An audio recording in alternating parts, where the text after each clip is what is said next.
EPS 95 pension pensioners की तरफ से सरकार पर आ रही ये बड़ी बात, सरकार का चुनावी अहंकार।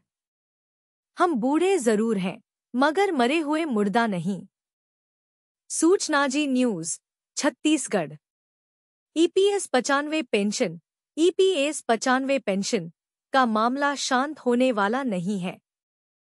कर्मचारी भविष्य निधि संगठन एम्प्लॉयज प्रोविडेंट फंड ऑर्गेनाइजेशन के खिलाफ आवाज उठाई जा रही है। ईपीएफओ पर भड़ास निकालने वालों का जत्था बढ़ता जा रहा है। आचार संहिता लगने के बाद सरकार से मिलने वाली सारी संभावनाओं के द्वार बंद हो चुके हैं। ऐसे में ईपीएफओ की कार्य संस्कृति और सहयोग न मिलने का आरोप लगाया जा रहा है। पेंशनर्स आके सांघा ने पोस्ट किया, लिखा, ईपीएफओ के माध्यम से मजदूरों का खुलेआम शोषण हम सभी जानते हैं। पंजीकरण के बाद या पंजीकृत नहीं हो जाता है तो पंजीकरण के बाद वे बिना और चिकित्सा सुविधा के माप प्राप्त करते हैं। सभी यूनियन और संगठन भारत में इसे होते हुए देख रहे हैं। उन्हें श्रमिकों को सक्रिय रूप से शिक्षित और सुरक्षा करनी चाहिए या उनकी दुकानों को बंद करना चाहिए। एनएसी की ओर से कोई फतवा जारी होना चाहिए। अनिल कुमार नमदेव ने अपनी भड़ास निकालते हुए लिखा, विवेक काम नहीं कर रहा है कि ईपीएस 95 पेंशनर्स अपना कीमती वोट लोकसभा चुनाव में सदुपयोग कैसे करें। दिमाग कहता है हाँ और दिल कहता है ना। सभी ऊहापोह की स्थिति में हैं। आपकी राय क्या है? क्या एनएसी की ओर से कोई फतवा जारी होना चाहिए?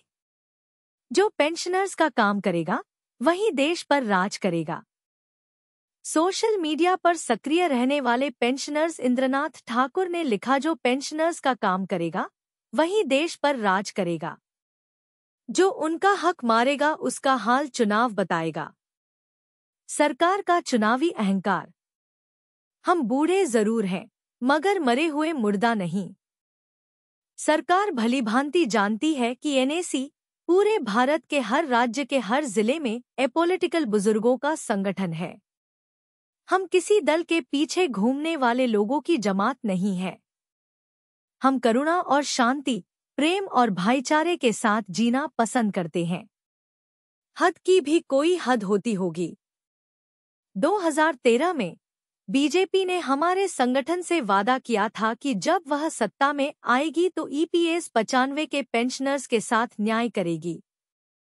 8 सालों के अनवरत शांतिपूर्ण इस आंदोलन को असीम धैर्य और विनीत भाव से हमने सरकार के समक्ष रखने की कोशिश की है। फिर भी ढाक के 3 पात ही दिखाई दे रहा है। ईपीएस 95 पेंशन भोगी पानी पी पी कर कोस रहे सरकार को कोई शायर बना, कोई व्यंग्यकार। पेंशनर्स ने लिखा, मैं उन लोगों से अनुरोध करता हूं जिन्हें राजनीति करनी है वे मैदान में जाएं, इस समूह में नहीं। सूचना जी न्यूज छत्तीसगढ़। ईपीएस 95 न्यूनतम पेंशन की वृद्धि को लेकर फिलहाल सारी उम्मीदों पर पानी फिर गया है। पेंशनर्स सरकार और ईपीएफओ से खासा नाराज हैं। सोशल मीडिया पर इसकी झलक देखने को मिल रही है।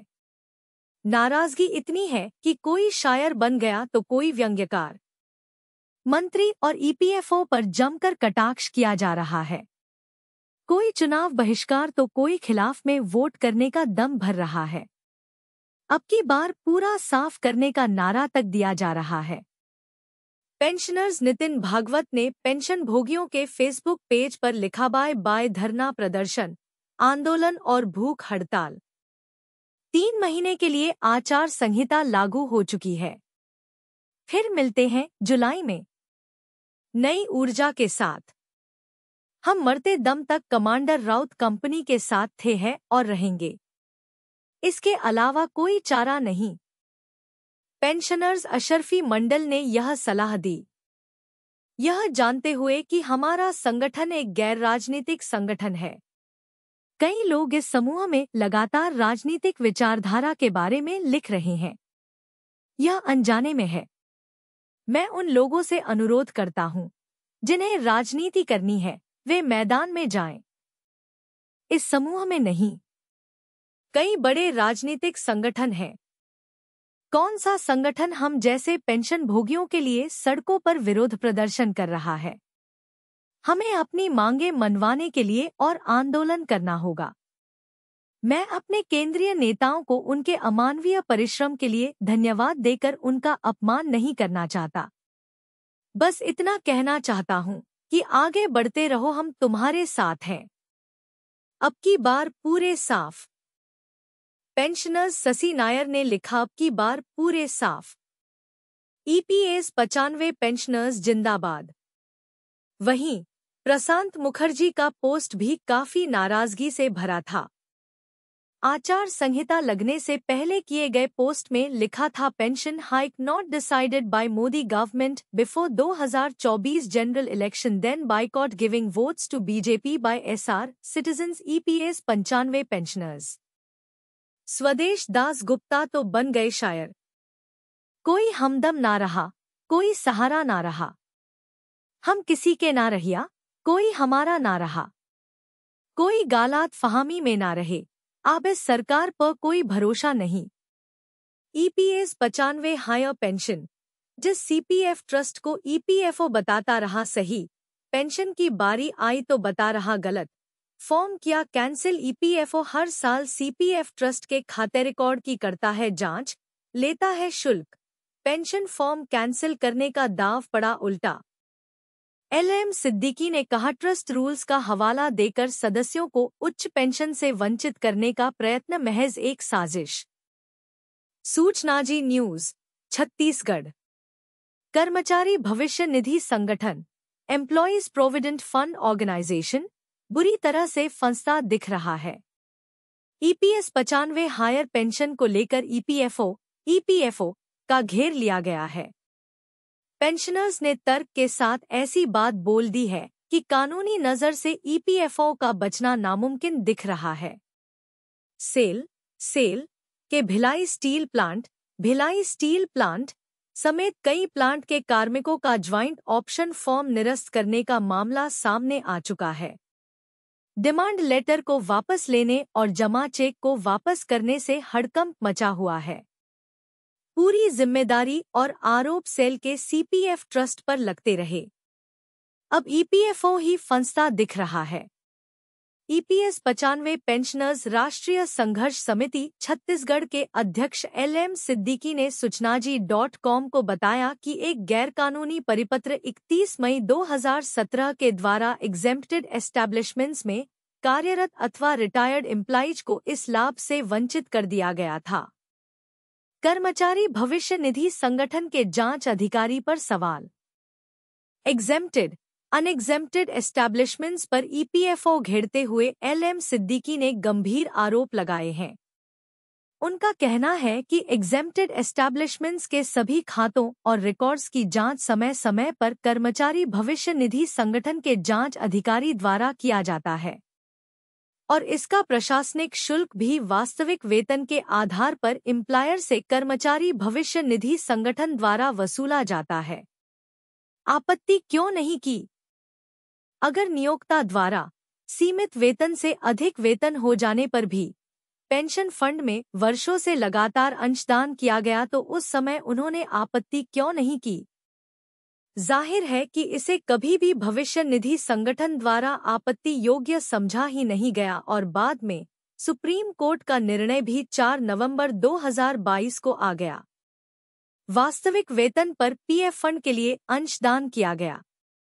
भविष्य निधि संगठन ने अपने परिपत्र 22 जनवरी 2019 द्वारा अपने क्षेत्रीय कार्यालयों को निर्देशित किया था कि कर्मचारी और नियोक्ता द्वारा जहां वास्तविक वेतन पर पीएफ फंड के लिए अंशदान किया गया है और जिसे भविष्य निधि संगठन ने स्वीकार भी कर लिया है, ऐसे हालात में यह मान लेना चाहिए कि ईपीएफ एक्ट 1952 के अंतर्गत पैरा 26 का अनुपालन कर लिया गया है। इसलिए ट्रस्ट रूल्स का हवाला देकर सदस्यों को उच्च पेंशन से वंचित करने का प्रयत्न महज एक षड्यंत्र प्रतीत होता है, जो अन्यायपूर्ण और असंगत है। EPS 95 higher pension SAIL BSP के कार्मिकों ने 30 लाख तक ईपीएफओ को थमाया पीपीओ का अब तक पता नहीं। भविष्य निधि आयुक्त के साथ बैठक के दौरान उनके संज्ञान में लाया गया। Suchnaji news Bhilai. EPS 95 higher pension EPS 95 higher pension को लेकर मामले अब भी अटके हुए हैं। न्यूनतम पेंशन मिनिमम पेंशन की बढ़ोतरी की मांग को लेकर रायपुर ईपीएफओ कार्यालय का घेराव किया गया। इस दौरान बीएसपी के पूर्व कार्मिकों ने लंबित मामलों को उठाया। भविष्य निधि आयुक्त के साथ बैठक के दौरान उनके संज्ञान में लाया गया कि अमृतलाल पटेल बीएसपी रिटायर्ड कर्मचारी ने 25 अक्टूबर 2023 को भविष्य निधि संगठन की मांग पर 33 लाख रुपए और चंद्रशेखर नायडू बीएसपी रिटायर्ड कर्मचारी ने 31 दिसंबर 1923 को 30 लाख रुपए जमा किए हैं, लेकिन अभी तक उनका पीपीओ जनरेट नहीं किया गया है, जो उचित नहीं है। भविष्य निधि आयुक्त ने कहा कि उन पर कार्यवाही चल रही है और बहुत जल्द सभी औपचारिकताएं पूरी हो जाने पर उन्हें एरियर्स के साथ उच्च पेंशन मिल जाएगा। विलंब होने की स्थिति में ब्याज के नुकसान के सवाल पर उन्होंने असमर्थता जताई कि उन्हें हेड ऑफिस के फ्रेमवर्क के अंदर काम करना पड़ता है। एलएम सिद्दीकी अध्यक्ष ने पेंशन के कैलकुलेशन के लिए संबंधित सदस्य के 1 सितंबर 2014 के पूर्व की सेवाएं और पेंशनल सैलरी तथा 1 सितंबर 2014 के बाद की सेवाएं और पेंशनल सैलरी को 2 भागों में विभक्त करने के बाद उच्च पेंशन निर्धारित करने से होने वाले नुकसान पर भी प्रश्न उठाया। इस मामले पर भी भविष्य निधि आयुक्त ने उनके द्वारा हेड ऑफिस के निर्देशों के अनुसार कार्य करने की विवशता जताई।